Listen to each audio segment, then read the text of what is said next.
إن الحمد لله نحمده ونستعينه ونستغفره ونعوذ بالله من شرور أنفسنا وسيئات أعمالنا من يهده الله فلا مضل له ومن يضلل فلا هادي له وأشهد أن لا إله إلا الله وحده لا شريك له وأشهد أن محمدًا عبده ورسوله صلى الله عليه وسلم أما بعد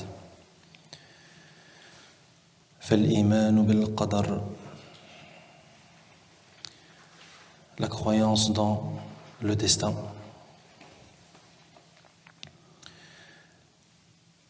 القدر بفتح الدال تقدير الله تعالى للكائنات حسب ما سبق به علمه واقتضته حكمته. Le qadar, le destin, signifie la prédestination qu'Allah subhanahu wa ta'ala a assignée à ses créatures, le tout suivant son omniscience,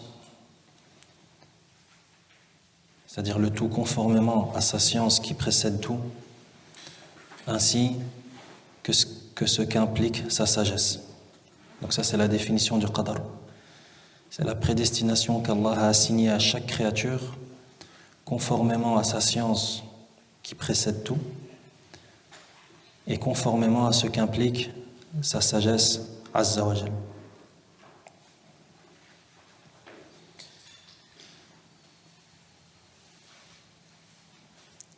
والإيمان بالقدر يتضمن 4 أمور. La foi dans le destin, ça inclut 4 choses. وهذا مهم جدا. Et c'est extrêmement à comprendre cela. C'est extrêmement important à comprendre. C'est ce qu'on appelle les 4 degrés du destin. Maratibul qadar. Les 4 degrés du destin sont fondamentaux à comprendre afin de comprendre correctement ce 6e et dernier pilier de la foi qui est la foi dans le destin.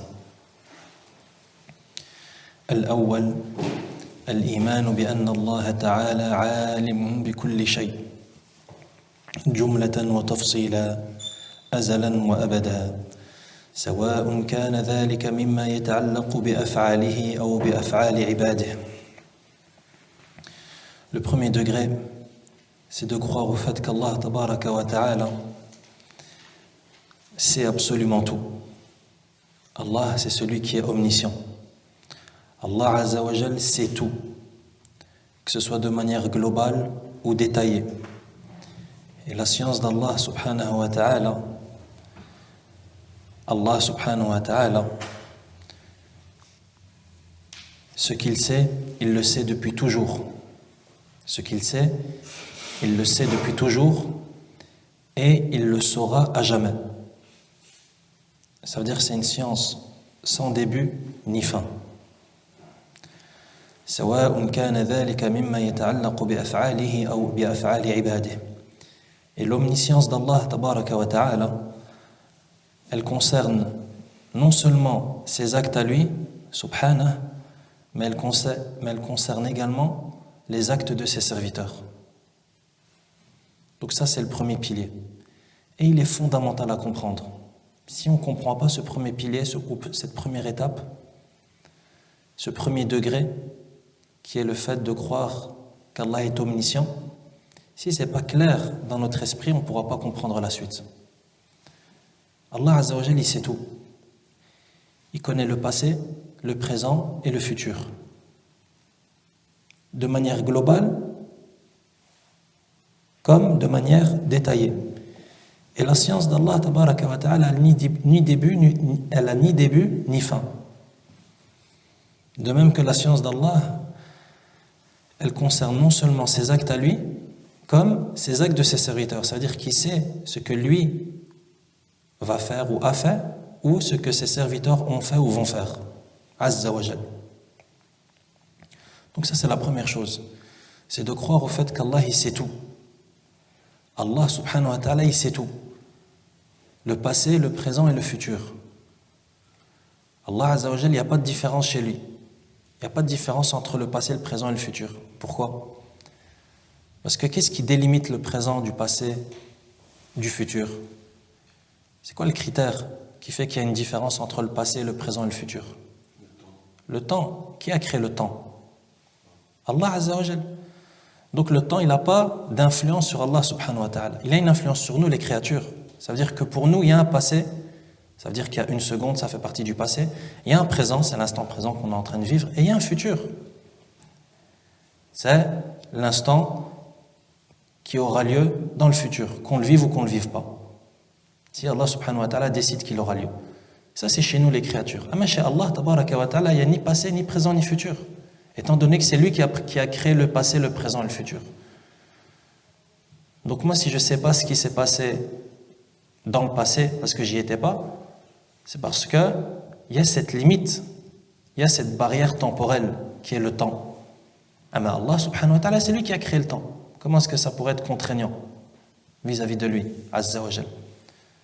Donc Allah subhanahu wa ta'ala, tout est dévoilé devant lui, subhanahu. Tout est dévoilé. Il n'y a rien qui ne lui échappe, subhanahu. Nous, il y a des choses qui nous échappent. Je ne sais pas ce qui s'est passé il y a 1000 ans. Je ne sais pas ce qui s'est passé il y a 2000 ans. Je ne sais pas ce qui s'est passé une semaine dans tel endroit, étant donné que j'y étais pas. Donc nous, on a des barrières. On a des barrières temporelles, on a des contraintes temporelles, on a des contraintes géographiques aussi. Ça veut dire que là, à l'instant, je ne sais pas qu'est-ce qui se passe dans telle ville ou dans tel continent dans lequel je ne suis pas. Allah Azza wa Jal, toutes ces contraintes, elles n'existent pas avec lui, subhanahu. Donc ça, c'est la première chose, c'est qu'Allah sait absolument tout et qu'il est omniscient, tabaraka wa ta'ala. الثاني الإيمان بأن الله تعالى كتب ذلك في اللوح المحفوظ وفي هذين الأمرين يقول الله تعالى ألم تعلم أن الله يعلم ما في السماء والأرض إن ذلك في كتاب إن ذلك على الله يسير وفي صحيح مسلم عن عبد الله بن عمرو بن العاص رضي الله عنهما قال سمعت رسول الله صلى الله عليه وسلم يقول كتب الله مقادير الخلائق قبل أن يخلق السماوات والأرض ب50,000 سنة رواه مسلم. Le deuxième degré du destin, c'est Al-Kitab, l'écriture. Donc le premier degré, c'est ce qu'on appelle Al-Ilm, la science, c'est-à-dire le fait qu'Allah soit omniscient. Le deuxième degré, c'est Al-Kitab, l'écriture. Ça consiste en quoi? Ça consiste au fait de croire, ça consiste à croire qu'Allah Azza wa Jal, cette science, cette omniscience qu'il a, c'est-à-dire la science qu'il a de ce que vont faire ces créatures, etc., il l'a écrit dans ce qu'on appelle Al-Lawh al-Mahfouz. Al-Lawh al-Mahfouz, c'est-à-dire la table gardée. Ça veut dire que tout ce qui se passe dans l'univers, tout ce qui se passe, sans exception, est écrit est consigné dans Al-Lawh al-Mahfouz. Concernant ces deux premiers degrés, c'est-à-dire la science ou l'omniscience et l'écriture, c'est-à-dire le fait qu'Allah a écrit cela dans Al-Lawh al-Mahfouz, la table bien gardée, ces deux premiers degrés du Qadar, on les retrouve dans le verset 70 de Surat Al-Hajj, le pèlerinage, dans lequel le Très-Haut dit « Alam ta'lam anna Allah ya'lamu ma fi as-sama'i wal-ard, inna dhalika fi kitab, inna dhalika 'ala Allah yasir » Le Très-Haut dit dans la traduction des sens « Ne sais-tu pas qu'Allah sait ce qu'il y a dans le ciel et sur la terre ?» Donc ça c'est l'omniscience. Ensuite il dit « Tout cela est dans un livre et cela pour Allah est bien facile. » Tout cela est dans un livre. Ça fait référence au deuxième degré de la foi du destin qui est l'écriture, c'est-à-dire qu'Allah a tout écrit. De même qu'on a également le hadith qui est rapporté par Muslim dans son authentique et qui est rapporté par Abdullah ibn Amr ibn al-As, qui est recueilli par Muslim et rapporté par Abdullah ibn Amr ibn al-As radiyallahu anhuma, qui dit qu'il a entendu le messager d'Allah sallallahu alayhi wa sallam dire qu'Allah a écrit la prédestination de toute la création 50 000 ans avant la création des cieux et de la terre. Allah a écrit la prédestination des créatures, de toute la création, 50 000 ans avant qu'il ne crée les cieux et la terre. C'est-à-dire que 50 000 ans avant qu'Allah ne crée les cieux et la terre, ça a été écrit. Tout a été écrit dans Al-Lawh al-Mahfouz. Et le hadith est recueilli par Muslim. Donc voilà pour les deux premiers degrés du qadar. L'omniscience d'Allah, Allah sait tout, rien ne lui échappe, Azza wa Jal. Et deuxièmement, il l'a écrit. Tout ça, ça a été écrit dans Al-Lawh al-Mahfouz, la table bien gardée. Ensuite, le troisième degré, الثالث الإيمان بأن جميع الكائنات لا تكون إلا بمشيئة الله تعالى سواء أكانت مما يتعلق بفعله أم مما يتعلق بفعل المخلوقين قال الله تعالى فيما يتعلق بفعله وربك يخلق ما يشاء ويختار وقال ويفعل الله ما يشاء وقال وهو الذي يصوركم في الأرحام كيف يشاء وقال تعالى فيما يتعلق بفعل المخلوقين ولو شاء الله لسلطهم عليكم فلقاتلوكم وقال ولو شاء ربك ما فعلوه فذرهم وما يفترون. Le troisième degré de la foi dans le destin, c'est croire au fait que tout ce qui arrive ne se réalise que par la volonté d'Allah. Donc le troisième degré, c'est al-mashi'a, c'est-à-dire la volonté d'Allah tabaraka wa ta'ala, la volonté. C'est quoi la volonté? C'est croire au fait que tout ce qui se passe, tout ce qui se réalise sans exception ne se réalise que par la volonté d'Allah tabaraka wa ta'ala.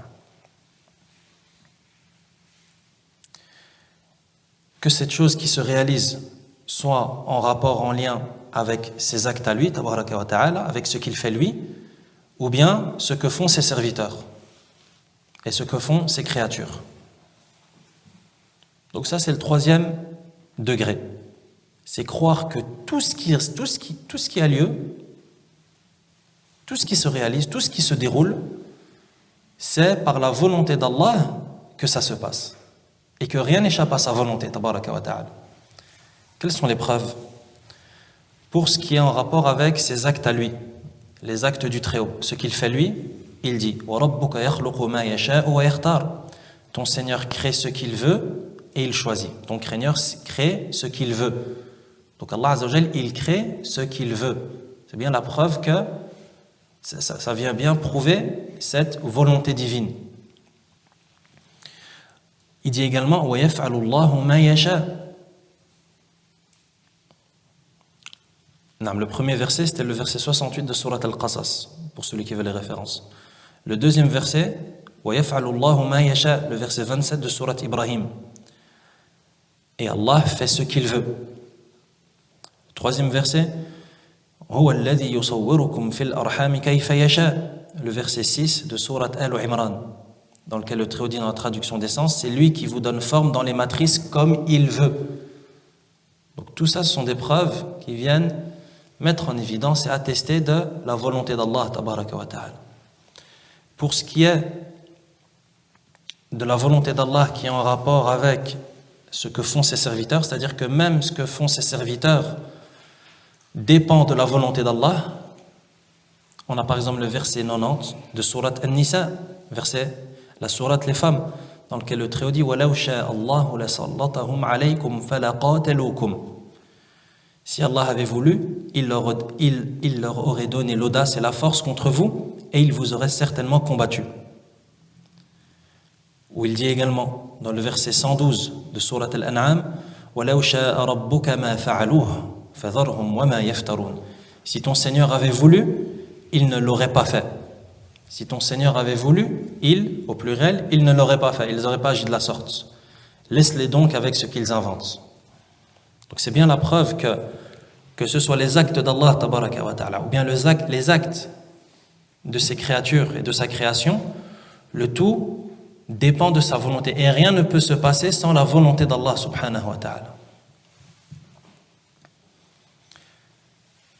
Enfin, le quatrième degré, al-rabi', الإيمان بأن جميع الكائنات مخلوقة لله تعالى بذواتها وصفاتها وحركاتها. Le quatrième et le dernier degré de la foi, c'est al-khalq, la création.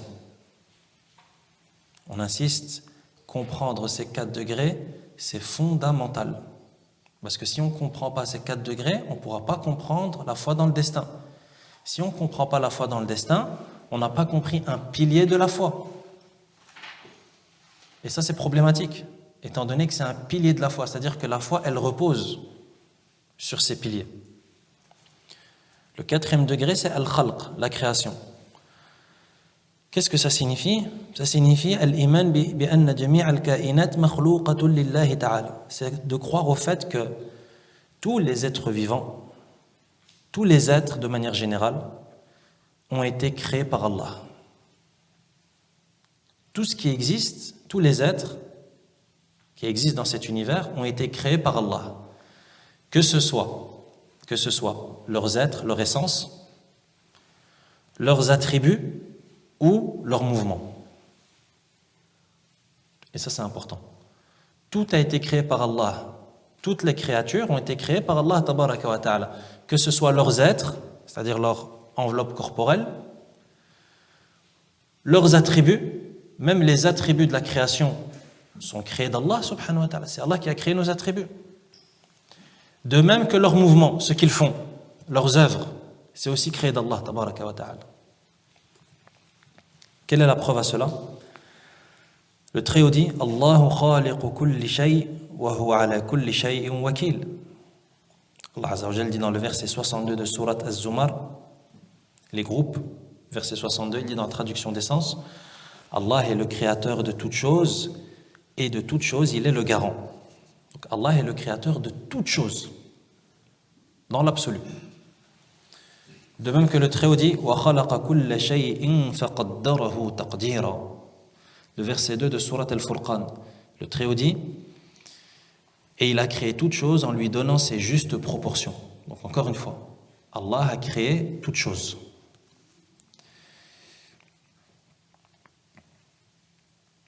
وقال عن نبيه إبراهيم عليه السلام أنه قال لقومه والله خلقكم وما تعملون.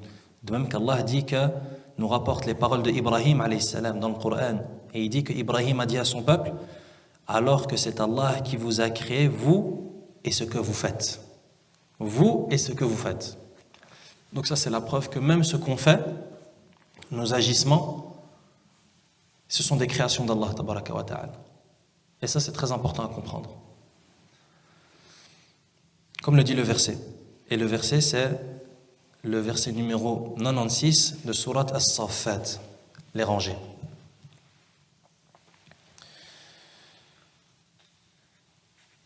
Donc voilà pour ces 4 degrés qui ont été expliqués de manière concise et détaillée. Maintenant, le cheikh, rahimahullah, il va donner quelques détails qui vont nous aider à comprendre un peu plus ces 4 degrés. Pourquoi? Car dans l'islam, en islam, comme on le verra plus tard dans le livre, il y a eu beaucoup de déviances et il y a eu des égarements très graves concernant la foi dans le destin. C'est-à-dire que ce chapitre de la religion, ce domaine de la religion qui est le destin, beaucoup de gens se sont égarés par rapport à cela, car ils ont mal compris et ils ont mal interprété cette foi dans le destin. Et ça a donné lieu à des égarements très très graves, comme on le verra. D'où l'importance de bien comprendre le destin, car en réalité le destin, comme on le verra, c'est quelque chose de très très simple. Walillahi alhamd.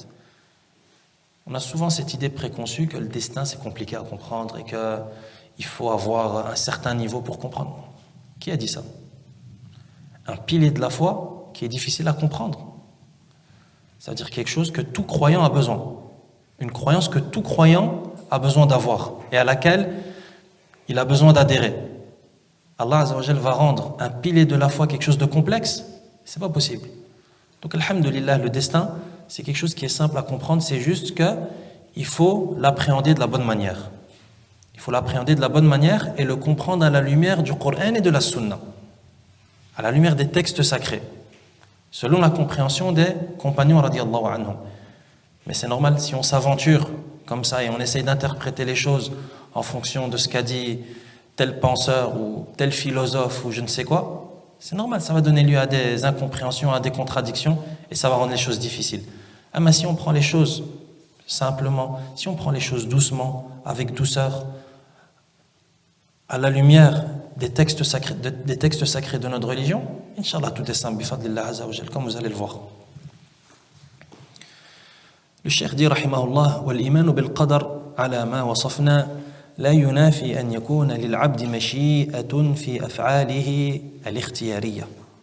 لا ينافي أن يكون للعبد مشيئة في أفعاله الاختيارية وقدرة عليها لأن الشرع والواقع دالان على إثبات ذلك له. Le cheikh dit que cette explication qu'il vient de donner du destin, c'est-à-dire avec ses 4 piliers, la science, l'écriture, la volonté et la création, il dit le destin, de la façon dont il vient d'être expliqué, ça n'empêche pas que le serviteur il a un libre arbitre dans les œuvres dans lesquelles il a le choix. C'est-à-dire les œuvres dans lesquelles il a le choix. Donc dit autrement, le serviteur il a un libre arbitre, c'est-à-dire qu'il a une volonté d'agir, ça veut dire je choisis ce que je fais ou je ne fais pas, dans les œuvres, dans le domaine où Allah lui a donné une liberté d'action, un libre arbitre. Et on va comprendre ce que ça veut dire exactement. De même que lahu qudratun alayha, de même que le serviteur, sur base de cette explication du destin qui vient d'être faite, le serviteur il a aussi une qudra, c'est-à-dire qu'il a également une capacité d'agir. Donc le destin, comme il vient d'être expliqué là, ça n'empêche pas et ça ne contredit pas le fait que le serviteur il a non seulement un libre arbitre, comme on a dit dans le domaine d'action qu'Allah lui a réservé. Donc il a un libre arbitre et il a aussi une capacité d'agir. Mashi'a wa qudra. Le abd, il a une mashi'a et il a aussi une qudra. Quelles sont les preuves de cela? Il y a 2 types de preuves, les preuves en rapport avec les textes sacrés et les preuves en rapport avec al-waqi', c'est-à-dire la réalité, le quotidien.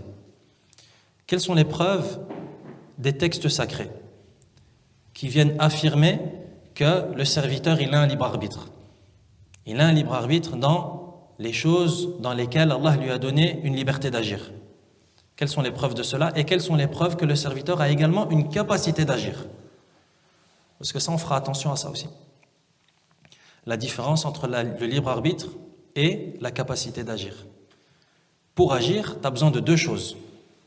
Pour faire, tu as besoin de 2 choses. Tu as besoin d'une volonté et tu as besoin d'une capacité. Si tu n'as pas les 2, tu ne peux pas agir. Pourquoi?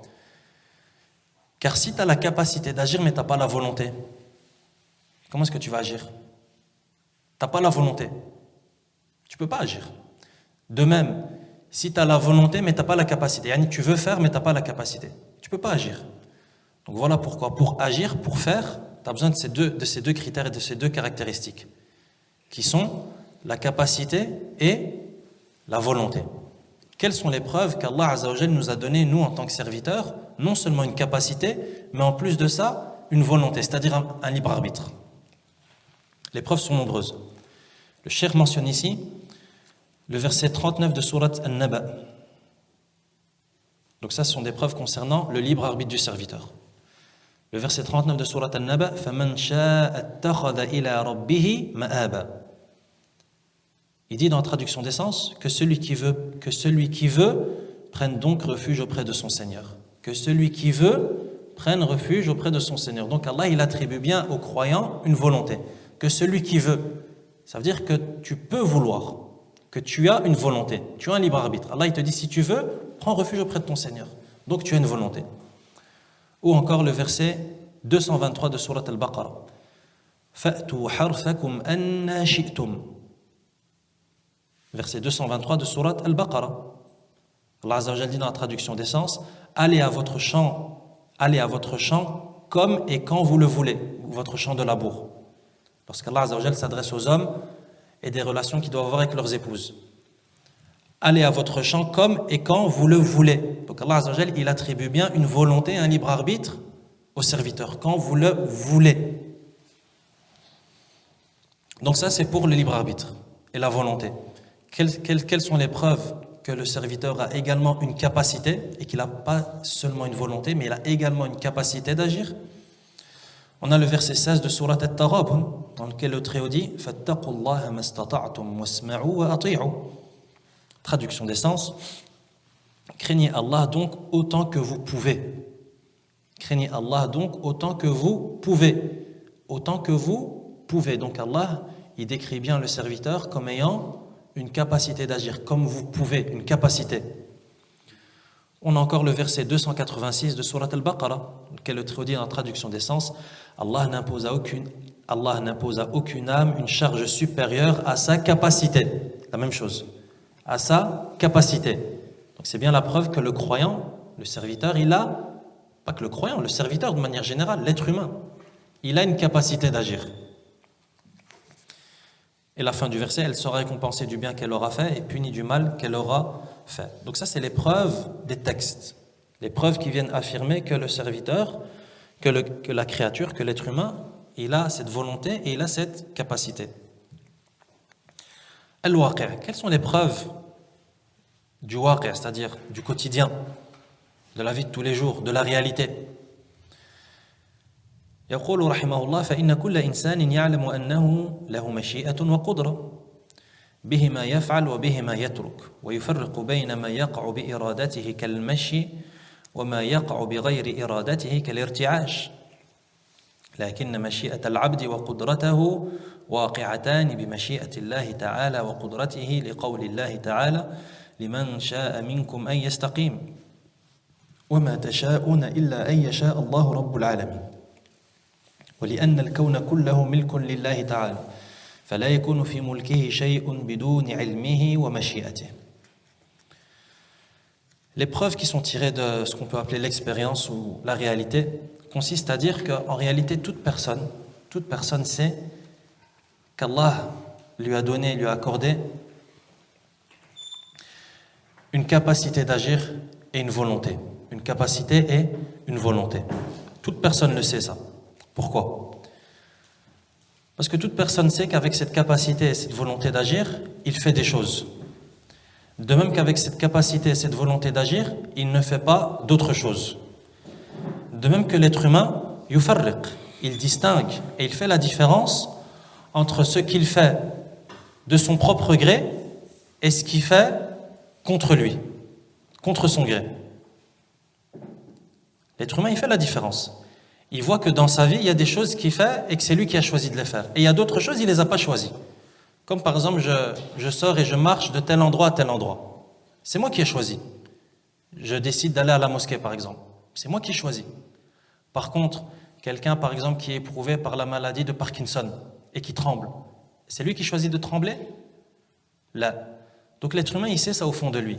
Qu'il y a des choses dans lesquelles il a le choix et d'autres choses dans lesquelles il n'a pas le choix. Voilà qu'il est important de dire que le libre arbitre de la personne et sa capacité, donc comme on vient de le dire, la créature, l'être humain, il a un libre arbitre et il a une capacité d'agir. Ce libre arbitre et cette capacité d'agir, waqi'atani bi mashi'ati Allah ta'ala. Ça veut dire qu'elle se réalise par la volonté d'Allah subhanahu wa ta'ala. De même que sa capacité.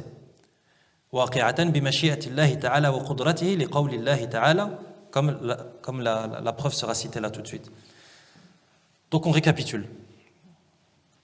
On vient de prouver que l'être humain, il a une capacité d'agir et il a un libre arbitre. Donc tu choisis ce que tu fais, tu choisis de faire ou de ne pas faire, et Allah il t'a donné la capacité de le faire ou de ne pas le faire. Et on a vu les preuves par rapport à ça.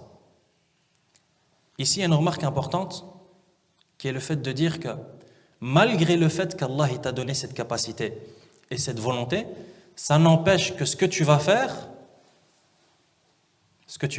ça se réalisera par la volonté d'Allah.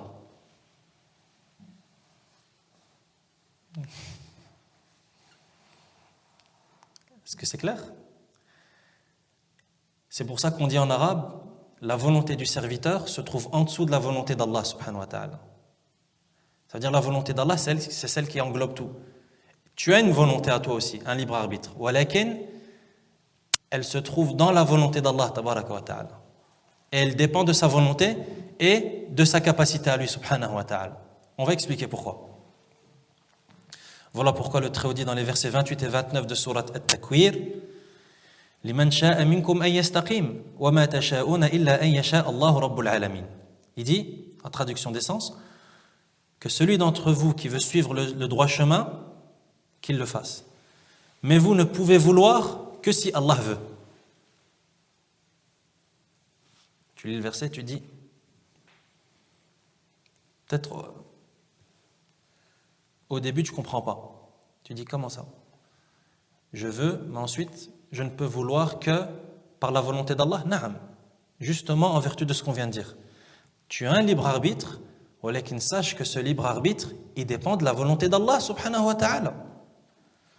Yani c'est pas toi qui décides de faire quelque chose sans qu'Allah ne le veuille. Pourquoi?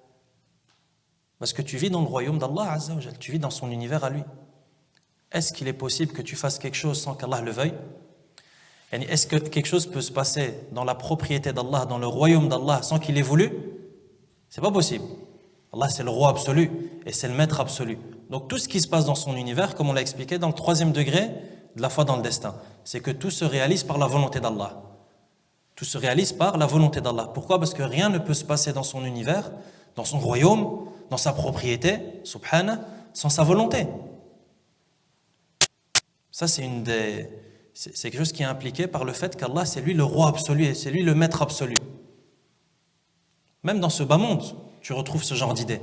Au plus un roi, au plus un dirigeant est puissant, au moins il va se passer des choses dans son état ou dans son royaume sans sa volonté. C'est vrai ou c'est pas vrai? Le père chez lui à la maison.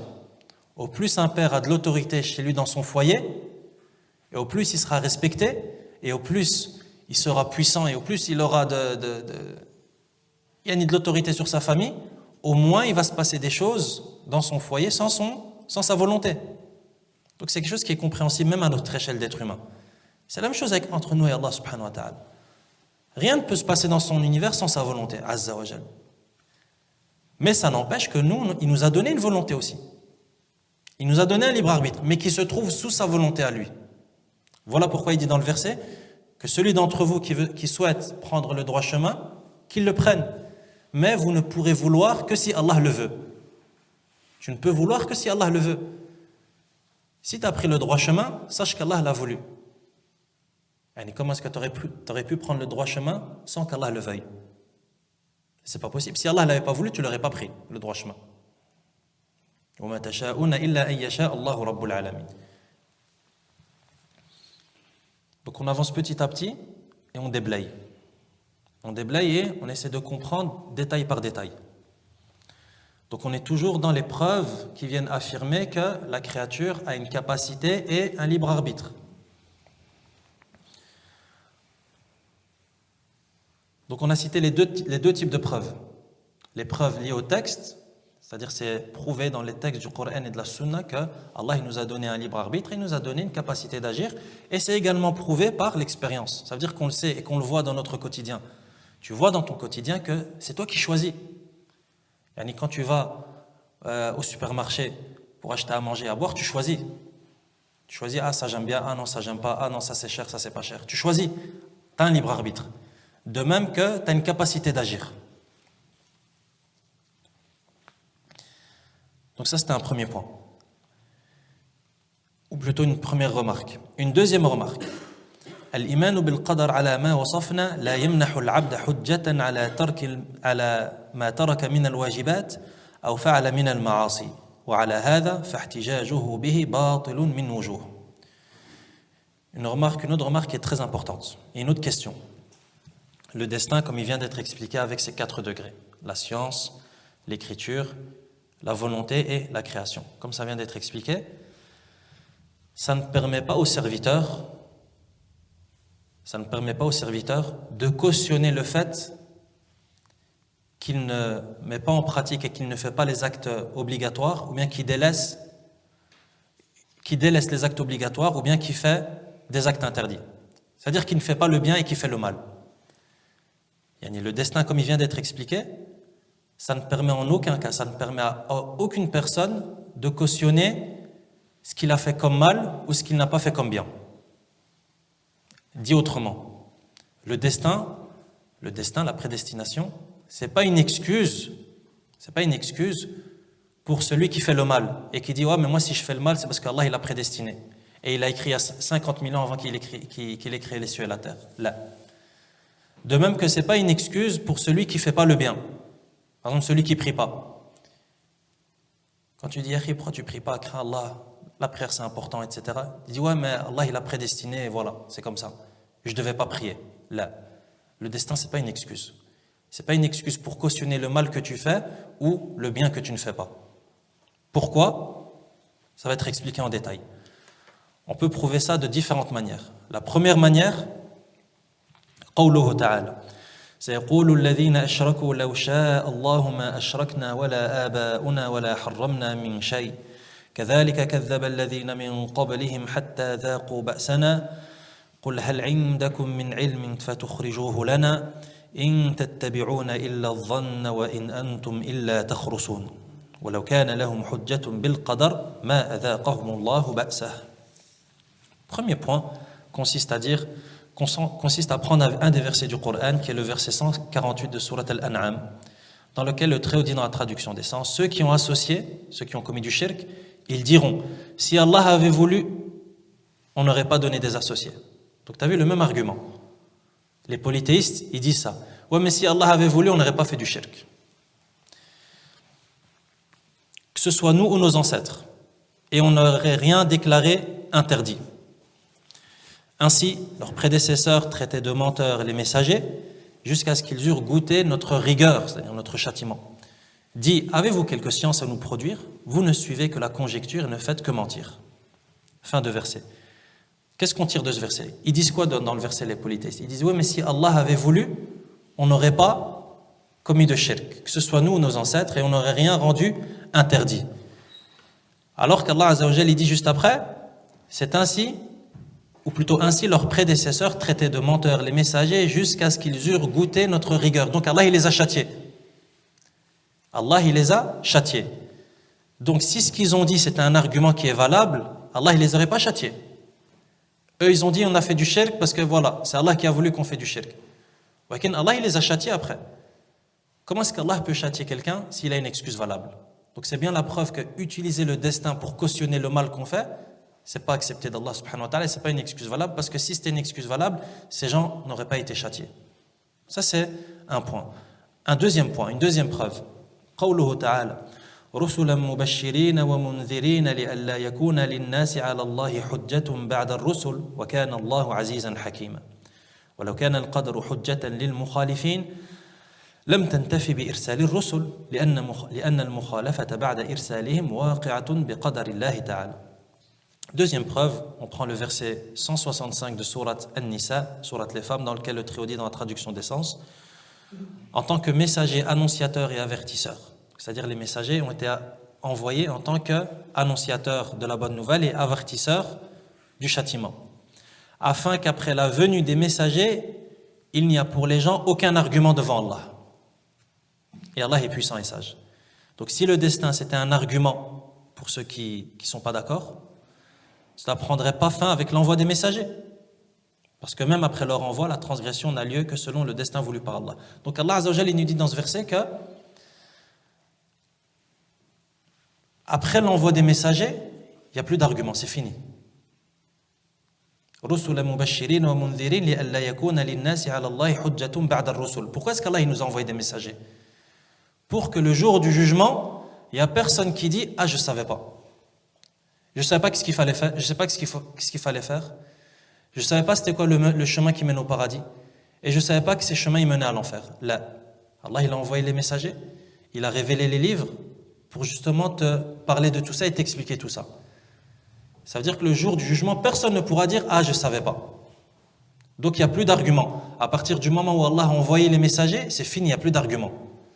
Et donc ça, c'est une preuve que le fait d'utiliser le destin comme un argument pour faire le mal ou pour ne pas faire le bien, c'est pas accepté. Pourquoi? Parce que si c'était un argument, l'argument n'aurait pas ne se serait pas clôturé avec l'envoi des messagers, alors que dans le verset, Allah il dit que c'est fini. Après que les messagers ils ont été envoyés, il n'y a plus d'arguments. Donc ça, c'est une autre preuve. Une troisième preuve, c'est un hadith. رواه البخاري ومسلم واللفظ للبخاري عن علي بن أبي طالب رضي الله عنه أن النبي صلى الله عليه وسلم قال ما منكم من أحد إلا قد كتب مقعده من النار أو من الجنة فقال رجل من القوم ألا نتكل يا رسول الله قال لا اعملوا فكل ميسر ثم قرأ فأما من أعطى واتقى وفي لفظ لمسلم فكل ميسر لما خلق له فأمر النبي صلى الله عليه وسلم بالعمل ونهى عن الاتكال على القدر. Troisième preuve, c'est un hadith très connu du prophète sallallahu alayhi wa sallam qui est recueilli par Al-Bukhari et Muslim et qui est rapporté par Ali ibn Abi Talib radiyallahu anhu qui dit que le prophète sallallahu alayhi wa sallam a dit il n'y en a pas un d'entre vous dont sa place au paradis ou en enfer a déjà été écrite. Donc toute personne, sa place, elle a déjà été écrite. Est-ce que ta place, elle est au paradis ou en enfer? Les compagnons, lorsqu'ils ont entendu ça, ils ont dit, messager d'Allah, sachant cela, sachant le fait que, voilà, notre destination finale à tous, elle a déjà été écrite. Et c'est déjà écrit, est-ce qu'on ira en enfer ou est-ce qu'on ira au paradis? Sachant cela, est-ce qu'on ne devrait pas s'en remettre à cela et délaisser la pratique si tout a été décidé? Le prophète sallallahu alayhi wa sallam a répondu, a dit là, au contraire, œuvrez, fais le bien. Pourquoi? Car chacun de vous aura sa tâche facilitée. فَكُلٌّ مُيَسَّرٌ. Chacun d'entre vous sera facilité en fonction de ce pourquoi il a été créé. Et ensuite, il a lu le verset 5 de Surat Al-Layl, فَأَمَّا مَنْ أَعْطَى وَاتَّقَى. Celui qui donne et craint Allah, etc. Donc Allah Azza wa Jal, il a interdit aux compagnons d'agir de la sorte. C'est-à-dire, comme Allah a déjà écrit si je vais aller au paradis ou en enfer, à quoi ça sert que je fasse du bien, étant donné que c'est déjà écrit là? Tu sais pas. Est-ce que tu sais Allah il a écrit quoi? Est-ce que tu sais Allah il a écrit si tu vas au paradis ou en enfer? Non. Donc œuvre, fais le bien. Comme ça tu feras partie des gens dont Allah a écrit qu'ils vont aller au paradis.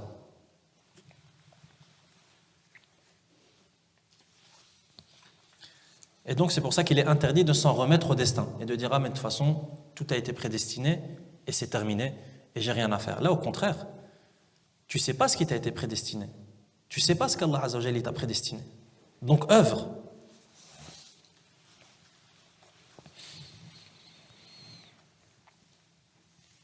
الرابع, la quatrième preuve. أن الله تعالى أمر العبد ونهاه ولم يكلفه إلا ما يستطيع. قال الله تعالى فاتقوا الله ما استطعتم. وقال لا يكلف الله نفسا إلا وسعها.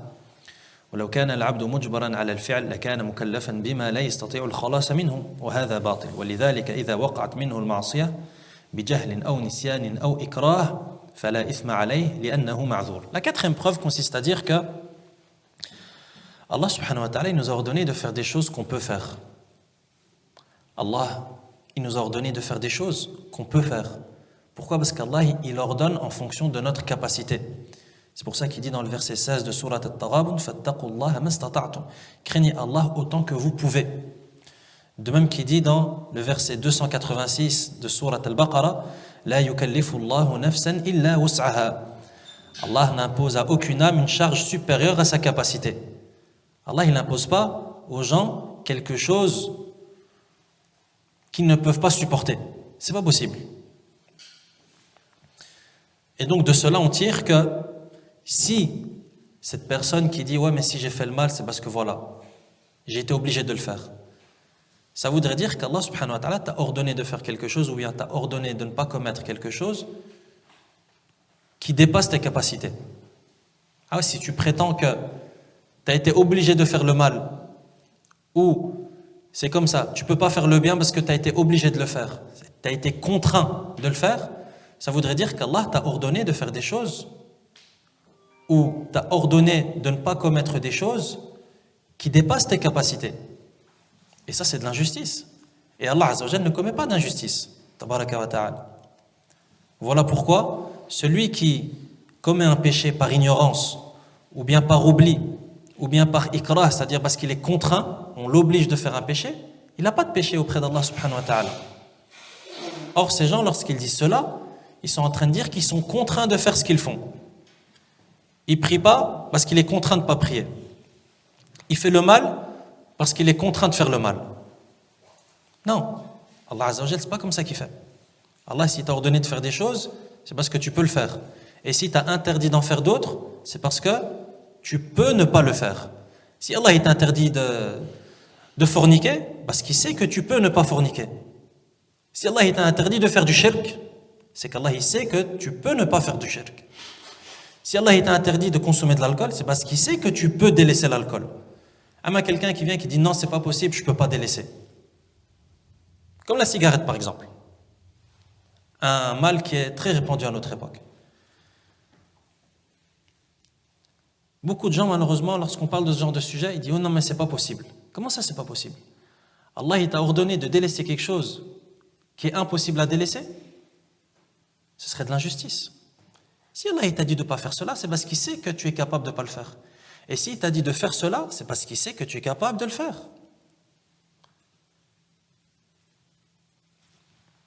Donc ça, c'est la quatrième preuve.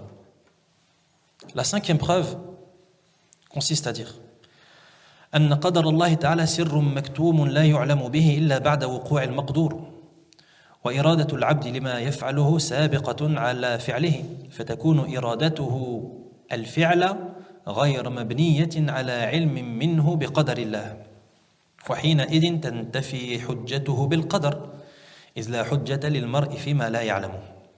Cinquième preuve consiste à dire que, par exemple, ceux qui disent, tu lui dis, Yahri, viens, c'est l'heure de la prière, viens, on va prier. Il dit, non, non, Allah, il a destiné que je ne vais pas prier. Qu'est-ce que tu en sais? Qu'est-ce que tu en sais qu'Allah, il a écrit que tu n'allais pas prier? Tant que ça ne s'est pas produit, tu ne peux pas le savoir. Ou bien on revient à l'exemple de ceux dont la place a été écrite. Et toute personne parmi nous a été écrite. Sa place, est-ce que c'est au paradis ou c'est en enfer? Et il dit, ah non, c'est bon, ça a été écrit. Donc je vais pas pratiquer ma religion. Ça a été écrit. Mais qu'est-ce que t'en sais? Qu'est-ce qui a été écrit? Tu sais si Allah il a écrit si tu seras au paradis ou en enfer? Tu sais pas. Donc œuvre. Pareil pour la prière. Viens, on va prier. Ah maintenant, Allah il a écrit que j'allais pas prier. Qu'est-ce que t'en sais? Ça s'est pas encore passé. C'est pour ça qu'ils disent le qadar, le destin, sirrum maktoum, c'est un secret. Le destin, c'est un secret que tu ne peux savoir qu'après qu'il ne se réalise. C'est un secret qui se dévoile qu'après qu'il ne se soit réalisé. Le qadar, c'est pas possible de le savoir, de le connaître avant qu'il ne se soit réalisé. Enfin, le sixième exemple, أننا نرى الإنسان يحرص على ما يلائمه من أمور دنياه حتى يدركه ولا يعدل عنه إلى ما لا يلائمه ثم يحتج على عدوله بالقدر فلماذا يعدل عما ينفعه في أمور دينه إلى ما يضره ثم يحتج بالقدر أفليس شأن الأمرين واحدا. La sixième preuve consiste à dire que on observe que l'être humain, dans sa vie de tous les jours, dans ce qui est en rapport avec sa vie de tous les jours, avec ses affaires mondaines, on voit qu'il fait des efforts et qu'il fait tout pour obtenir ce qui lui sera profitable. Par exemple, quelqu'un qui cherche un travail, tu vois, il cherche un travail, il fait les efforts nécessaires pour parvenir à l'obtention de ce travail, par exemple. Quelqu'un qui cherche un produit, par exemple, il va faire des magasins, il va aller à gauche, à droite, chercher jusqu'à ce qu'il trouve et il l'achète. Donc cette personne qui agit de la sorte, on n'a jamais vu quelqu'un, par exemple, qui, je ne sais pas moi, il a besoin d'acheter de la viande, par exemple. Il a besoin d'acheter de la viande, donc il sort de chez lui. Qu'est-ce qu'il va faire?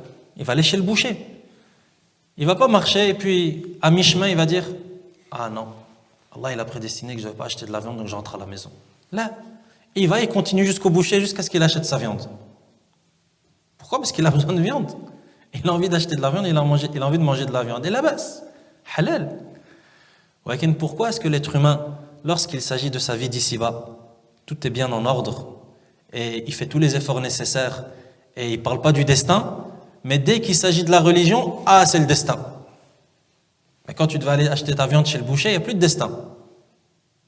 Là, dans la religion, c'est pareil. Fais dans la religion ce qui te sera profitable. Et si tu n'arrives pas à le faire, ne cautionne pas ça par le destin. Ne rejette la faute sur toi. C'est toi qui as fauté. Le destin, ce n'est pas une excuse.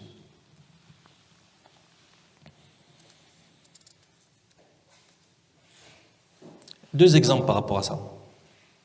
Il y a deux exemples qui sont cités. Imagine quelqu'un à qui on propose deux chemins. Quelqu'un qui voyage et il a deux chemins devant lui. Il est en voyage. On lui dit, cher monsieur, ce chemin-là, à droite, il va te mener vers un pays, vers une contrée prospère. Il va te mener vers un pays qui vit en sécurité, un pays dans lequel il y a des richesses, un pays dans lequel tout se passe bien. Et tout le monde est beau et tout le monde est content. Ça, c'est le chemin de droite.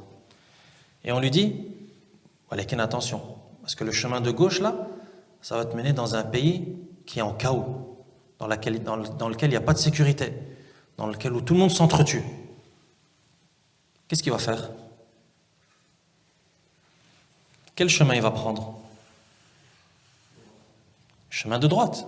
Vous connaissez quelqu'un qui va prendre le chemin de gauche, vous? Est-ce que vous connaissez quelqu'un qui prend le chemin de gauche et qui dit « Ah ouais, mais c'est le destin, donc allons à gauche ». Là, il dit « Moi, je ne vais pas aller à gauche, moi. Je ne vais pas aller à ma perte. Je ne vais pas aller là, je vais me faire tuer, je vais me faire. Je vais à droite, là où tout se passe bien, là où il y a des opportunités, là où les gens vivent en sécurité. Et je prends le chemin de droite. » On n'a jamais vu quelqu'un qui dit « Je vais à gauche, et je vais à gauche parce que ça a été prédestiné. Et Allah, il a décidé que je dois aller à gauche, donc je vais à ma perte. » Là. Donc, encore une fois, pourquoi lorsqu'il s'agit de nos affaires en lien avec ce bas monde, tout va bien, tout fonctionne bien et on réfléchit bien et tout est à sa place. Dès qu'il s'agit de la religion, maintenant remplace ces deux chemins par l'enfer et le paradis. Remplace ces deux chemins par l'enfer et le paradis. Ce chemin, il mène au paradis et celui-là, il mène en enfer. Est-ce que tu prends le chemin de l'enfer et tu dis « Ah ouais, mais c'est Allah, il a décidé ?» Prends le chemin du paradis. De la même manière que tu as pris le chemin de droite qui mène vers le pays là où tout va bien. Mais tu prends le chemin de l'enfer et tu dis « C'est à cause du destin ?» C'est toi qui as choisi. C'est toi qui fais l'erreur. Pourquoi tu prends le chemin du mal? Prends le chemin du bien. Et si tu fais l'erreur de prendre le chemin du mal, n'impute pas ça au destin. Comme on fait les polythéistes. Ouais, mais si on a fait du shirk, c'est à cause d'Allah. C'est toi qui as choisi de prendre le mauvais chemin. Donc si tu as pris le mauvais chemin, repens-toi à Allah subhanahu wa ta'ala pour qu'Allah te remette vers le bon chemin. Voilà qu'à dire, si je me suis retrouvé dans ce chemin qui mène vers l'enfer, c'est parce que ça a été écrit 50 000 ans avant qu'Allah ne crée les cieux et la terre. C'est quoi cette excuse satanique? C'est quoi cette excuse satanique? Pourquoi? Parce que cette excuse, elle vient du shaitan. Quand il a refusé de se prosterner devant Adam alors qu'Allah lui avait ordonné, qu'est-ce qu'il a dit? Rabbi bima aghwaytani. Oh Allah, comme tu m'as égaré. Il a rejeté la faute sur Allah subhanahu wa ta'ala. Là, et regarde Adam alayhi salam, regarde l'inverse. Adam, quand il a fait l'erreur de consommer de l'arbre, comment il a réagi? Il a dit, Allah, c'est à cause de toi que j'ai mangé de l'arbre. Là, il a dit, Rabbana zalamna anfusana. Allah, on s'est fait du tort à nous-mêmes. Et si tu ne nous pardonnes pas et tu ne nous fais pas miséricorde, on comptera parmi les perdants. Voilà pourquoi Ibn al-Qayyim, rahimahullah, il dit, tu dois suivre ton père Adam, alayhi salam. Ne suis pas l'ennemi de ton père, shaitan. Suis la façon de faire de ton père Adam, alayhi salam, qui, lorsqu'il a fait une erreur, il a rejeté la faute sur lui. Et il a dit, on s'est fait du tort à nous-mêmes. Et si tu ne nous pardonnes pas, ya Allah, on est perdu. Alors que shaitan, l'ennemi, il a fait quoi? Il a fait l'inverse. Il a dit, Allah, c'est de ta faute. Et on fait tous des erreurs. Walakin, il n'est pas là le problème. Le problème, c'est qu'est-ce que tu fais après l'erreur que tu as faite. On fait tous des péchés. Kullu bani Adam khata. Kullu bani Adam khata'un. Kullu bani Adam khata. Wa khayrul khata'in at-tawwabun. Tous les fils de Adam, toute l'humanité commet des péchés. Il n'y a personne qui ne commet pas de péché. D'ailleurs, si on ne commettrait pas de péché, Allah nous aurait remplacés. Donc tout le monde commet des péchés. Donc il n'est pas là en réalité le problème, le nœud du problème. Le nœud du problème, c'est qu'est-ce que tu fais après le péché? Tu restes dessus? Tu dors dessus? Tu continues dessus? Tu continues ta vie dans le péché? Ou bien tu rectifies le tir? Comme a fait ton père Adam alayhi salam. Le prophète sallallahu alayhi wa sallam a dit, tous les fils de Adam commettent des péchés, et les meilleurs d'entre eux, c'est-à-dire de ceux qui commettent les péchés, c'est at-tawwaboun, ceux qui se repentent. Et la porte du repentir, elle est ouverte, mon frère. Bifadlillah tabaraka wa ta'ala, on a un Seigneur qui accueille le repentir. Alhamdulillah. La porte du repentir, elle n'est jamais fermée. Elle se ferme quand ton âme, elle va arriver ici, au niveau de la gorge. Là, c'est fini, il n'y a plus de repentir. Ou bien lorsque le soleil va se lever à l'ouest. À ce moment-là, il n'y a plus de repentir. Tant que tu n'es pas arrivé à un de ces deux moments, la porte du repentir, elle est ouverte. Enfin, profite. Profite avant qu'on arrive à un de ces deux moments. Là où il n'y aura plus moyen de se repentir, c'est fini. Donc ça, c'est le premier exemple. Ensuite, il donne un autre exemple, le cheikh, rahimahullah, il dit, imagine quelqu'un qui a une maladie grave. Maladie grave, il va chez le médecin, et le médecin lui dit, voilà, ça c'est ton traitement. Tu prends tel médicament, et tu vas arrêter de manger telle nourriture. Pourquoi? Parce que cette nourriture, si tu la manges, ça va aggraver ta maladie et tu vas peut-être mourir. Est-ce que vous connaissez quelqu'un qui, après avoir entendu, il a une maladie grave, hein, une maladie qui peut causer sa mort? Est-ce que vous connaissez quelqu'un de sensé qui, après que le médecin lui ait demandé de faire ces choses, c'est-à-dire tu prends ce traitement pour guérir, Inch'Allah, et voilà ton régime alimentaire. C'est-à-dire ça tu manges pas, ça tu manges pas. Est-ce que vous connaissez quelqu'un qui sort de chez le médecin et qui prend aucun médicament, ça veut dire il ne met pas en pratique le traitement, et tout ce que le médecin lui dit de ne pas manger, il le mange. Il fait cela, mais en plus de ça, il dit, c'est le destin. Je ne me soigne pas et je mange ce qui va causer ma mort. Pourquoi? Parce que c'est le destin. Là, au contraire, dès qu'il sort, il va dire, première pharmacie, j'achète. Je fais les causes. Je fais les causes pour qu'Allah me guérisse. Et je vais au supermarché, j'achète ce que je dois acheter, ce que je ne dois pas acheter, j'achète pas. Peut-être même que je jette tout ce qu'il y a dans mon frigo. Je le vide et je mets juste ce que je peux manger. Comme ça, je ne suis pas tenté de remanger des choses qui traînaient dans le frigo depuis longtemps, mais qui ça va peut-être me faire du mal. Non. On t'a annoncé une maladie grave. Qu'Allah nous préserve en bonne santé et nous préserve des maladies. Les maladies du corps et les maladies du cœur. C'est comme ça que l'être humain il agit. Il n'y a personne qui va faire l'inverse, qui va dire « Ah, mais c'est le destin. » Taïb. Remplace cette maladie maintenant par le shirk, par exemple. Ou bien la maladie du kufr. Ou la maladie de la désobéissance. Et tu verras que l'être humain, il est paradoxal. Et que lorsqu'il s'agit de ce bas monde, de ces affaires mondaines, le logiciel, il fonctionne très très bien. Et la réflexion, masha'Allah, il n'y a pas de problème. La vision, elle est très claire. Et dès qu'on parle de religion, ça se complique. Ah, maintenant, après, mais il y a le destin. Mais toi, tu sais pas. Allah, il a tout écrit. Et si je dois prier, ben voilà, Allah, il aurait écrit que je... Ah ouais? Et pourquoi quand on te propose un voyage gratuit dans je sais pas quelle île paradisiaque, tu sautes? Et tu es le premier à mettre le pied dans l'avion. Et tu dis pas, ah mais non, mais toi tu sais pas, il y a le destin, et je sais pas si Allah il a écrit que je devais aller dans cette île paradisiaque. Là, il faut arrêter de se mentir à soi-même.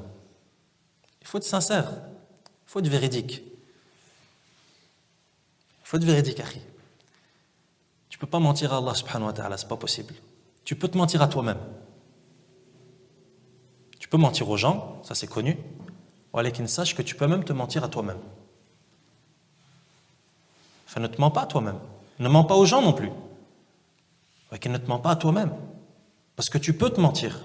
Ça veut dire que, c'est ce qu'on appelle, comment ils appellent ça? La mythomanie. Il y a quelqu'un qui ment et qui croit à son mensonge. Ne te mens pas à toi-même. Même si tu mens aux gens, qu'Allah nous préserve du mensonge, ce vilain péché, qui est une caractéristique des hypocrites. Et qui ne te ment pas à toi-même. Ne mens pas aux gens et ne te mens pas à toi-même. Parce que tu peux croire à ton mensonge. Tu te dis, moi je suis quelqu'un de bien. Je suis un bon musulman, je suis sincère. Moi. Je suis sincère, je suis véridique. Masha'Allah. Moi je suis le plus pieux ici dans la région, c'est moi le plus pieux. C'est moi le plus vertueux. Pourquoi tu te mens toi-même? Tu vas te le dire 2-3 fois, khalas, tu vas vivre comme ça. Non, c'est moi le meilleur. Là, sois véridique avec toi-même. Sois sincère. Et ça demande des remises en question, tout ça. C'est pour ça que les salaf, rahimahumullah, lorsqu'on lit dans leur biographie, les compagnons, radiallahu anhum, et les générations qui ont suivi, ils donnaient une grande importance à la remise en question. Ils se remettaient en question, ils se posaient des questions à eux-mêmes. De la même manière que le commerçant, à la fin de la journée, il fait sa caisse. Qu'est-ce que j'ai gagné? Qu'est-ce que j'ai perdu? Vous connaissez un commerçant qui ne fait pas ça, vous? Ça existe un commerçant ou bien quelqu'un qui a une société ou qui n'a pas de comptabilité? Comptabilité, c'est la première chose que tu as en tête. Pourquoi? Comme ça, tu sais, qu'est-ce que je fais? Est-ce que je suis sur le bon chemin? Est-ce que je suis en train de rentabiliser mon investissement ou pas? Ce qui est logique. Pourquoi on ne le fait pas avec l'au-delà? Pourquoi est-ce qu'on ne se pose pas la question, est-ce que mon investissement il est rentable ou pas? Étant donné que tu investis pour l'au-delà, tu investis ton temps. Ton temps, c'est ton capital. Il faut qu'on se remette en question. Il faut qu'on se remette en question. Est-ce que ce style de vie que j'ai, ce mode de vie que j'ai, c'est un mode de vie qui convient? Est-ce que là, si je meurs maintenant,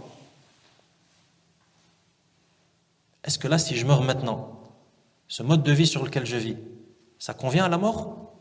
Est-ce que mon mode de vie convient à la mort? Est-ce que c'est bien de mourir dans la situation dans laquelle je suis? Si la réponse c'est oui, continue de vivre comme ça. Et qu'Allah t'ajoute encore plus.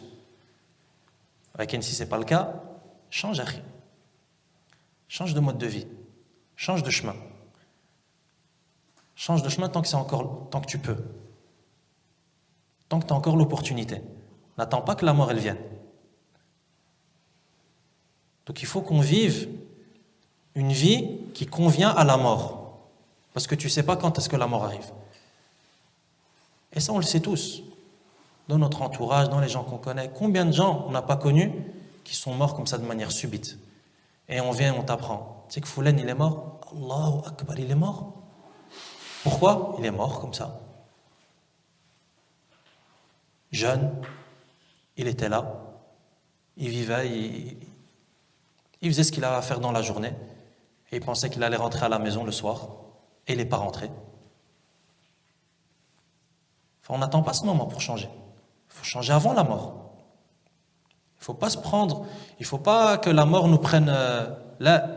Comme certains salafs, rahimahumullah, si on venait chez eux, certains disaient que certains d'entre eux, si tu allais chez lui et que tu lui disais tu vas mourir demain, il ne rajoute rien. Il est prêt. Certains d'entre eux, si tu vas chez lui et tu lui dis à Foulan, demain tu meurs, il ne change rien dans sa vie. Il continue à vivre comme ça. Pourquoi? Parce que lui, il est prêt non-stop. 24 heures sur 24, 7 jours sur 7, il est prêt pour la mort. Donc il n'y a rien à... Elle vient demain, marhaban, je suis prêt. Ah mais nous, si on vient et on te dit demain tu meurs, tu regardes s'il n'y a pas moyen de faire un hajj en 2 heures, tu vas chez les gens à qui tu as commis de l'injustice et tu demandes pardon, tu vas et tu fais tout ce que tu peux rattraper, tout ce que tu n'as pas fait, tu le rattrapes, et tout le mal que tu as fait, tu essaies de le réparer, yani, c'est pas assez. 24 heures, c'est pas assez. C'est pas comme ça qu'il faut agir. Vis une vie dans laquelle l'accueil de la mort, c'est pas un problème. Il y a la mort, naam, bismillah. Bismillah, je vais rencontrer mon Seigneur, alhamdulillah. Comme a dit le prophète sallallahu alayhi wa sallam, celui qui aime rencontrer son Seigneur, Allah aime le rencontrer. فنسأل الله حسن الختام. Qu'Allah nous accorde une belle fin de vie. Et enfin, la septième preuve qui vient prouver, qui vient démontrer la fausseté de cette idée, c'est-à-dire le fait de cautionner le mal par le destin, أن المحتج بالقدر على ما تركه من الواجبات أو فعله من المعاصي لو اعتدى عليه شخص فأخذ ماله أو انتهك حرمته ثم احتج بالقدر وقال لا تلمني فإن اعتدائي كان بقدر الله لم يقبل حجته فكيف لا يقبل الاحتجاج بالقدر في اعتداء غيره عليه ويحتج به لنفسه في اعتدائه على حق الله تعالى. Septième preuve, qui est une des preuves les plus fortes concernant cette fausse idée, qui est le fait de cautionner le mal qu'on fait par le destin, c'est que cette personne qui dit « Ah mais de toute façon le mal que je fais c'est à cause du destin, c'est parce que ça a été écrit, etc. et ça a été prédestiné », cette personne, imagine elle se fait frapper par quelqu'un lui met une tarte, boum, ou bien quelqu'un lui vole son argent. Cette personne qui dit ça, elle n'a pas le droit de réfuter, elle n'a pas le droit de réclamer. Elle n'a pas le droit de se plaindre. Pourquoi? Parce que celui qui est venu la frapper, il l'a fait par le destin aussi. Ça a été écrit, c'était prédestiné. Donc il ne peut pas se plaindre. Il ne peut pas dire hey, pourquoi tu me frappes? Pourquoi je te frappe? Ça a été prédestiné. J'ai rien à voir là-dedans. J'ai été contraint de le faire. Pourquoi tu voles mon argent? Mais je l'ai volé parce que voilà, j'étais contraint de le faire. Je suis une marionnette. Ça a été écrit et je dois le faire. Est-ce qu'il accepterait cela? Là, tu m'as frappé, viens. Tu m'as volé, viens. Ah, quand ça concerne ton argent et quand ça concerne ton petit visage, il n'y a plus de destin. Voilà, dès que ça parle de religion et dès que ça parle du droit d'Allah subhanahu wa ta'ala, il y a le destin, donc là. Et d'ailleurs, concernant cette preuve, cette façon de penser, on dit que Omar radiallahu anhu, quand il était calife, un voleur a été apporté pour que sa main soit coupée. Et le voleur, il a dit quoi, Omar radiallahu anhu? Il a utilisé le même argument. Il a dit, Amir al-Mu'minin, émir des croyants, si j'ai volé, c'est parce qu'Allah a décrété que je devais voler. Qu'est-ce qu'il lui a dit, Omar radiallahu anhu? Il a dit, Naam, c'est vrai, Allah a prédestiné Allah a décidé, a prédestiné que tu devais voler. Et il a aussi prédestiné qu'on va couper ta main. Viens. T'as volé par le destin, par prédestination, et nous on va couper ta main par prédestination aussi.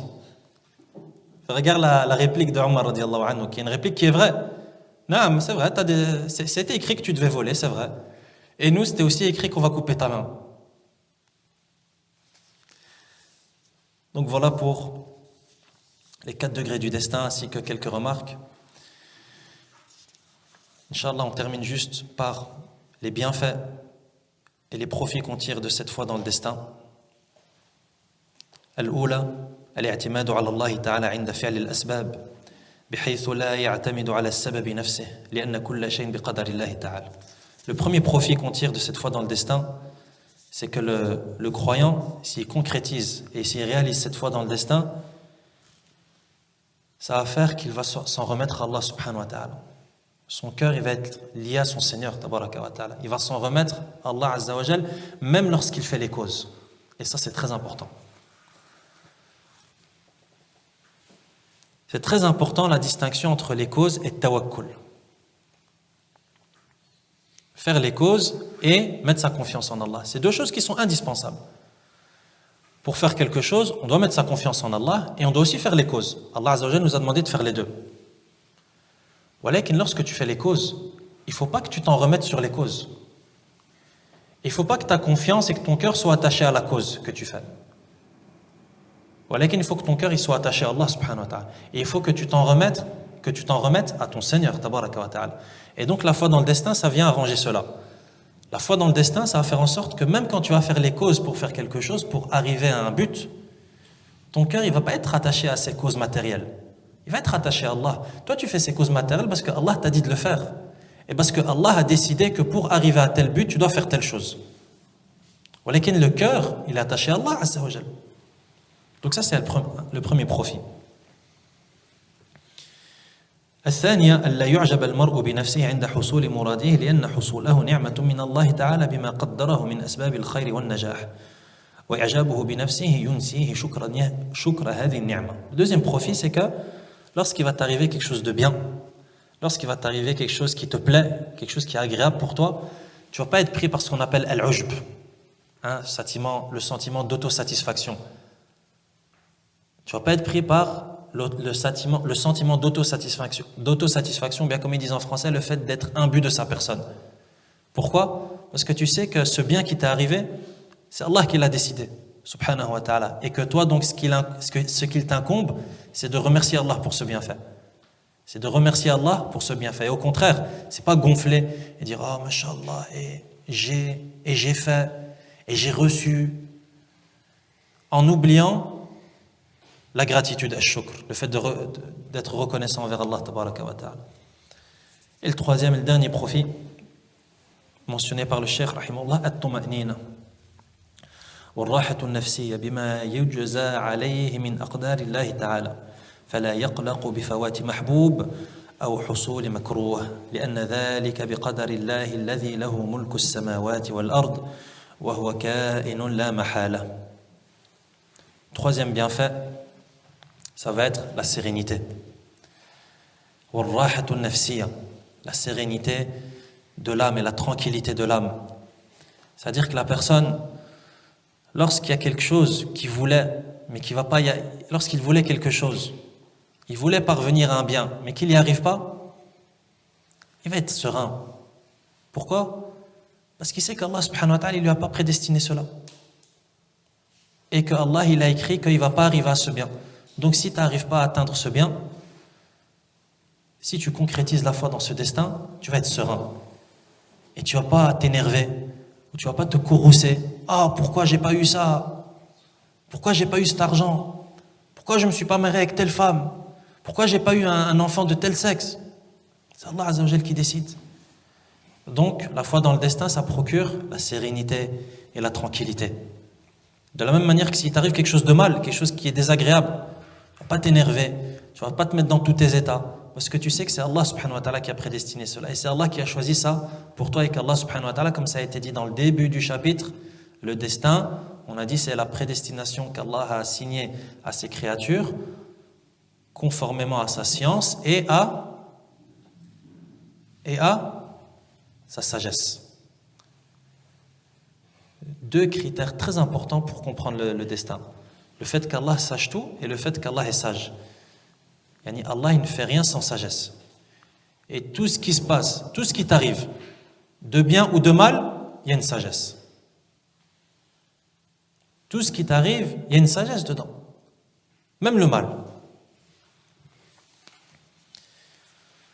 Allah Azza wa Jalla dit dans les versets 22 et 23 de Surat Al-Hadid ما أصاب من مصيبة في الأرض ولا في أنفسكم إلا في كتاب من قبل أن نبرأها إن ذلك على الله يسير لكي لا تأسوا على ما فاتكم ولا تفرحوا بما آتاكم والله لا يحب كل مختال فخور.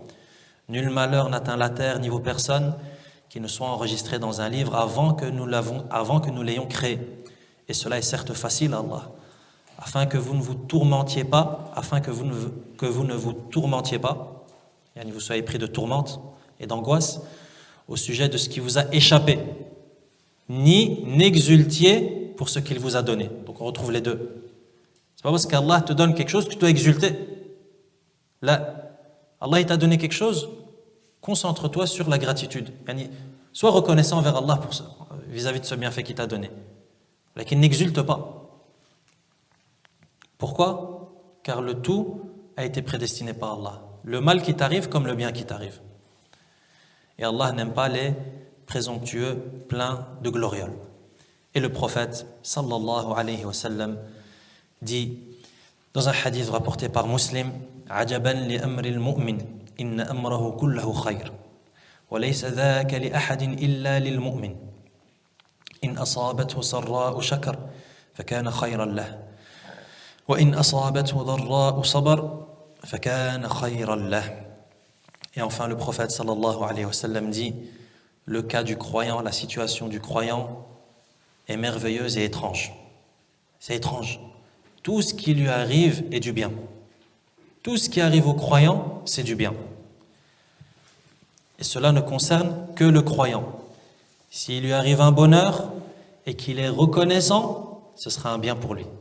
Donc on revient à l'idée que lorsqu'il t'arrive un bien, qu'est-ce que tu dois faire? Tu dois exulter, tu dois sortir dans la rue et courir: ah, j'ai gagné.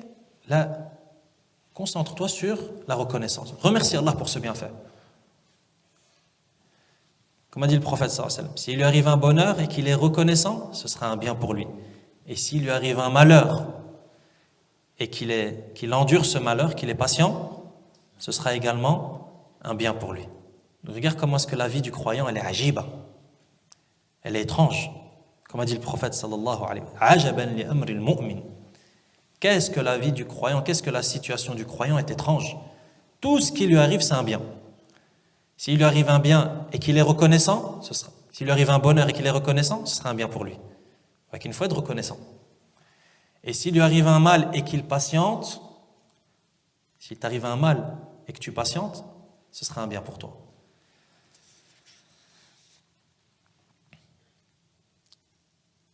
نسأل الله سبحانه وتعالى أن يهدينا وأن يهدي قلوبنا وأن يشرح صدورنا وأن يفهمنا حقيقة دينه إنه على كل شيء قدير وصلى الله وسلم على نبينا محمد وعلى آله وأصحابه أجمعين والحمد لله رب العالمين.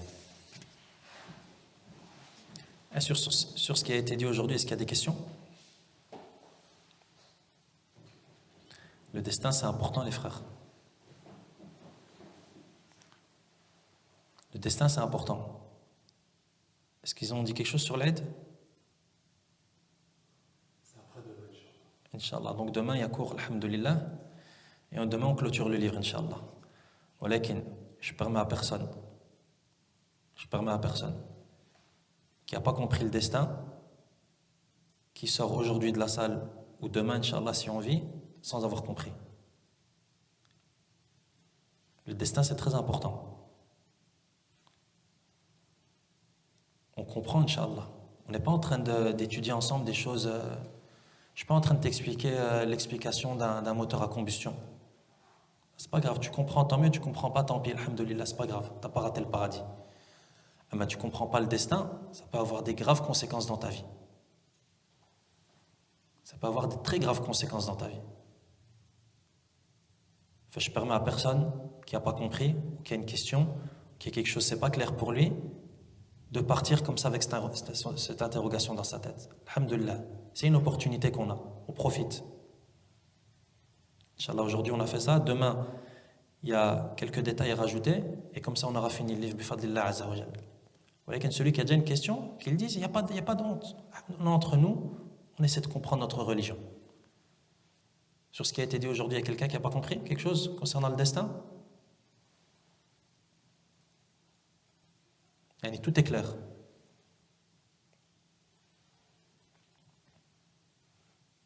Tout est clair, alhamdulillah. Non. Et les frères, il y a deux personnes, jamais elles vont apprendre dans leur vie. Il y a deux types de personnes, jamais ils apprendront. Qui sont-ils? Celui qui est timide de poser des questions, d'apprendre, et l'orgueil. La timidité et l'orgueil, c'est deux choses qui vont t'empêcher d'apprendre pendant toute ta vie. C'est pour ça qu'ils disent en arabe, l'ignorance, elle s'est assise en tailleur, en croisant ses jambes, entre la timidité et l'orgueil. Celui qui est timide et qui dit non, moi j'ai honte de poser. Là, il n'y a pas de timidité dans la science. Tu comprends pas, dis je comprends pas, j'ai telle question. j'ai telle chose que j'arrive pas à comprendre comme il faut. Et pareil, l'orgueil. Yani ne t'empêche pas d'apprendre parce que tu penses que tu es âgé ou bien tu penses que tu connais. Là, il n'y a personne qui connaît. Il n'y a personne qui atteint la fin dans la science. De même que l'âge. Il n'est jamais trop tard pour apprendre. Les compagnons, radiallahu anhum, certains d'entre eux ont commencé l'apprentissage alors qu'ils étaient plus qu'âgés, radiallahu anhum. L'âge, ça n'empêche pas d'apprendre. Enfin, on fait très attention à ces deux défauts. Parce que ces deux défauts, ça empêche d'apprendre. Et si tu n'apprends pas, comment tu adores ton Seigneur? Comment tu te réformes? Comment tu te repens? Comment tu connais Allah subhanahu wa ta'ala? Comment tu connais son prophète sallallahu alayhi wa sallam? Enfin, on fait très attention à ces deux grands défauts. Naam Yassine.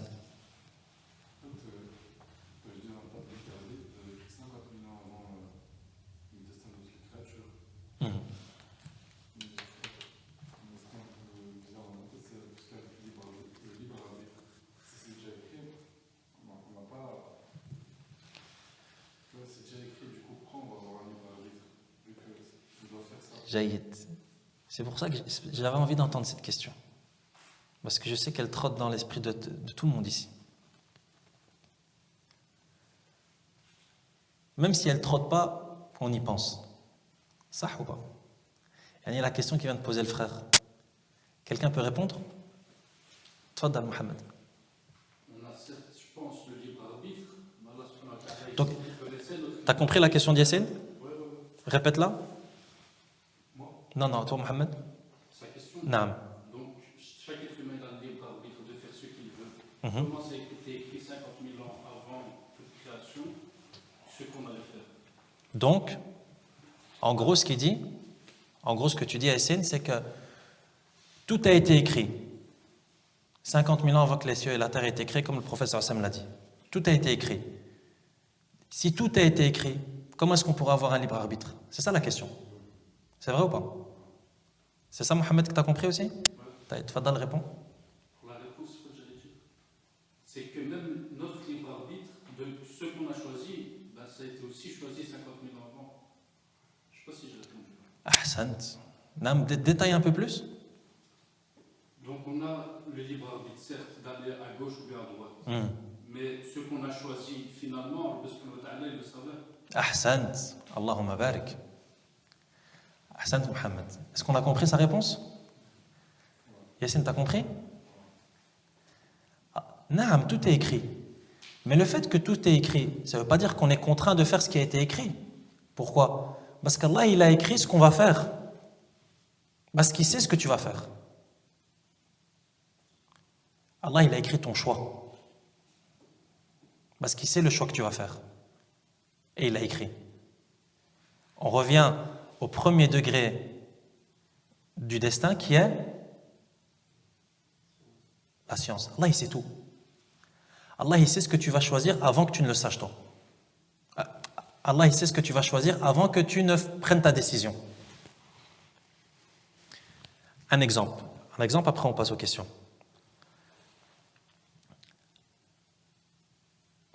Tu as des petits frères, tu as des enfants, même des gens que tu connais bien. Prends un père avec ses fils.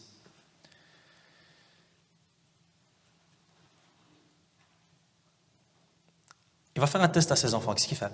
Il prend une chambre, il met une table dans cette chambre et il pose deux choses sur la table. Un chou de Bruxelles et un chou à la crème. Un chou de Bruxelles et un chou à la crème, comme ça c'est deux choux. Il fait rentrer son enfant dans la chambre.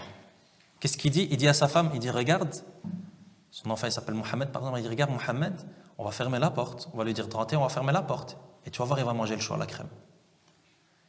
Il dit Mohamed, viens, j'ai quelque chose à te montrer. Rentre mon fils, rentre, assis-toi là-bas sur la table et si tu as envie de manger quelque chose, ne te prive pas. Hein. Il ferme la porte, le petit il fait ce qu'il a à faire, et puis il ouvre la porte avec sa mère. Et qu'est-ce qu'on voit sur la table?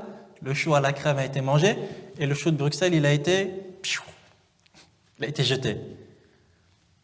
Est-ce que lorsque ce père, il a dit à la mère, avant que ça ne se passe, regarde Mohamed, il va manger le choix à la crème. Est-ce qu'il a obligé, est-ce qu'il a contraint son fils à manger le choix à la crème? Là, il connaît son fils.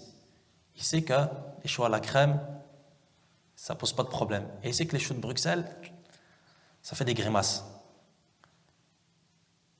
Ça, c'est entre une créature et une créature. Que dire de la science du créateur avec la créature? Fahimna?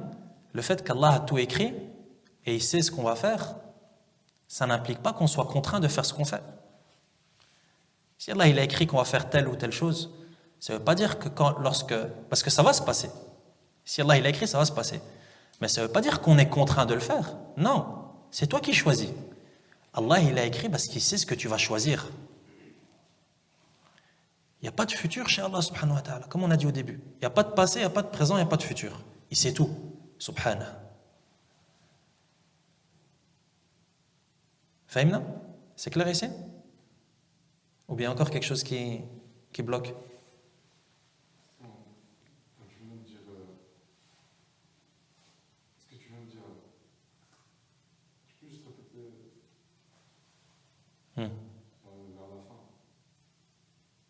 Répéter vers la fin. Allah Azza wa Jal, il a tout écrit. Et le fait qu'il ait tout écrit, ça n'implique pas qu'on soit contraint de faire ce qu'on fait. Pourquoi? Parce qu'Allah, il a écrit les choix qu'on va faire. Il sait ce qu'on va faire, il sait ce qu'on va choisir.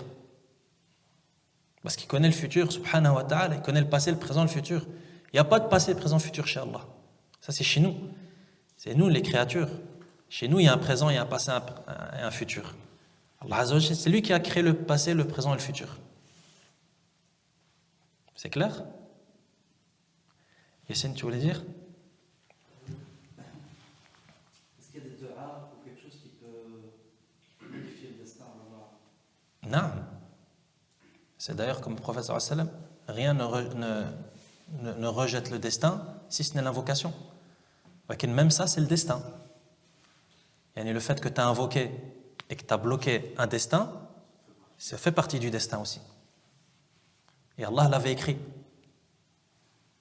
Rien ne peut échapper à Allah. C'est pour ça qu'on a dit, quand on a commencé le chapitre, on a dit le destin, il y a 4 degrés. C'est quoi le premier? C'est l'omniscience. Déjà, on avait dit quoi? On a dit si ce premier degré, on ne le garde pas en tête pour comprendre tout le destin, ça ne va pas le faire. Tout le destin, il faut qu'on parte de ce principe, c'est qu'Allah, il sait tout. Il n'y a rien qui se produit, il n'y a rien qui se fait, il n'y a rien qui aura lieu sans qu'Allah ne le sache. Et tout ce qu'Allah sait, subhanahu wa ta'ala, ça a été écrit dans Lawh al-Mahfouz. Et ensuite, il y a la volonté. Ça, c'est un autre très important à comprendre aussi. Et la création. Tu voulais rajouter quelque chose, Mohamed? Ouais. J'ai une question, je sais qu'il n'y a pas de question, je suis un peu honteux de la poser celle-là. On sait qu'Allah subhanahu wa ta'ala, il est juste. Mais quand il choisit d'égarer certains, même s'il le méritait sûrement. Jay, tu as répondu à la question?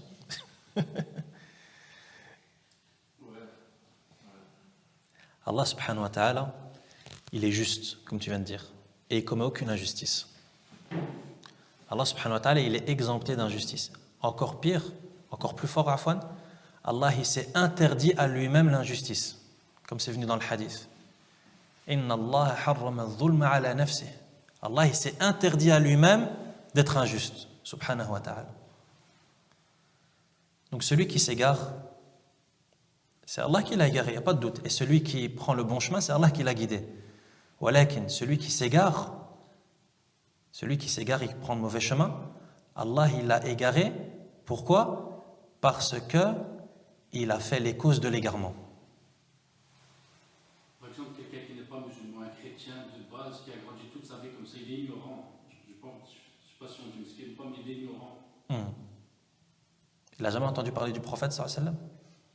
Peut-être, mais comme nous on entend parler de, je sais pas, Malcolm X ou des gens comme ça, il se dit que c'est juste un personnage, il ne sait pas la profondeur du... Je sais pas si Allah Azza wa Jalla, il ne commet aucune injustice. Donc déjà, ça, quand on pose ce genre de questions, c'est très important de partir de ce principe. Parce que si ce principe il n'est pas bien ancré en nous, on ne pourra pas comprendre. Allah, il est exempté d'injustice. Allah, c'est celui qui est juste par excellence. Subhanahu wa ta'ala. Jayyid. Donc, parce que c'est avec ce prisme qu'on va voir cette question. Ça veut dire que, prenons l'exemple de cette personne. Quelqu'un qui a grandi en dehors de l'islam et loin de l'islam. Il est égaré, il ne le sait même pas. Il est égaré, il ne le sait même pas. Yani, il ne sait pas que l'islam existe? S'il voit, il a des voisins religieux qui vont à la prière, qui vont à la mosquée tous les jours, mais Jayyid. c'est pas sa vie. C'est pas sa vie. Walakin, normalement, ça le touche au plus profond de lui. Pourquoi? Parce qu'on revient à une autre idée, à une autre question importante, qui est que on est tous nés musulmans. Cette personne, l'exemple dont tu parles, il est devenu chrétien, il n'est pas né chrétien. C'est pour ça que ceux qui ont assisté au cours sur Al-Iman, la foi en Allah, on avait dit la foi en Allah, ça inclut quoi? La foi en son existence. Sa seigneurie, sa divinité, c'est nom et attribut. La foi en l'existence d'Allah, c'est prouvé comment? Par combien de choses? Par combien de types d'arguments? 4. Parmi ces 4, il y a quoi? Le premier qui a été cité, c'est Al-Fitra. Al-Fitra. La nature originelle de l'homme. La nature, le logiciel avec lequel tu nais dans ce bas monde. C'est l'islam. Allah Azza wa Jalla, il nous a créés pour être compatibles avec l'islam. Ça veut dire que toute personne qui sort du chemin de l'islam, il vit une vie qui est incompatible. Il vit une vie qui est incompatible avec lui-même. C'est pour ça que tu vois. Regarde le taux de dépression, de suicide chez les non-musulmans. Compare avec le taux chez les musulmans. Pourquoi? Parce que dès que tu n'es plus musulman, tu vis une vie qui n'est pas compatible avec toi, avec ton corps, avec ton âme. Allah, il t'a créé pour être musulman. Et toi, tu sors de l'islam, c'est normal que tu vas avoir des problèmes. Donc déjà, rien que cet argument suffit à dire qu'il n'y a pas d'injustice. Pourquoi? Parce que la personne, au fond de lui, et d'ailleurs, il sait qu'il est sur le faux. Et d'ailleurs, un autre truc, Allah Azza wa Jalla, il a créé au plus profond d'entre nous, de chacun d'entre nous, les mécréants comme les musulmans, quelque chose, une conscience en toi qui te dit, cherche la vérité. Musulmans comme non musulmans. Même les mécréants. C'est pour ça que tu vois des mécréants, des gens qui ne sont pas musulmans, des gens qui ont de l'argent. Qu'est-ce qu'il fait? Il fait le tour du monde, en bateau, dans le désert, avec un 4x4. Tu dis, pourquoi tu fais ça? Il dit, je suis à la recherche de la vérité. Ah, tu fais tout le tour du monde pour chercher la vérité? Qu'Allah te facilite de trouver la vérité. Elle est dans le Coran et dans la Sunna. Enfin, pourquoi est-ce qu'on dit ça? Parce que Allah, il a créé ça en nous. Ce moteur qui fait qu'on veut connaître, on veut aboutir à cette vérité. Donc ça répond un petit peu à ta question. Il n'y a pas d'injustice. Parce qu'au fond de nous, on veut tous connaître la vérité. C'est juste qu'il y en a qui arrivent parce qu'ils ont fait les causes par la grâce d'Allah tabaraka wa ta'ala, et d'autres qui s'en empêchent. Comme a dit le prophète sallallahu alayhi wa sallam, kullu ummati yadkhuluna al-jannata illa man aba. Tous les gens entreront au paradis, tous les gens de ma communauté entreront au paradis, sauf ceux qui refusent. Les compagnons ont dit, qui refuserait d'entrer au paradis? Elle dit, man ata'ani dakhala al-jannah wa man asani faqad aba. Celui qui m'obéit, il entrera au paradis. Celui qui me désobéit, il a refusé d'entrer au paradis. Regarde comment est-ce qu'il a dit, sallallahu alayhi wa sallam. Si tu refuses d'obéir au prophète, sallallahu alayhi wa sallam, si tu refuses de te soumettre à ton Seigneur, tabaraka wa ta'ala, si tu refuses d'être musulman, si tu refuses de pratiquer le tawhid, tu refuses le paradis. Pourquoi tu refuses le paradis? Ne refuse pas le paradis. Etc., etc.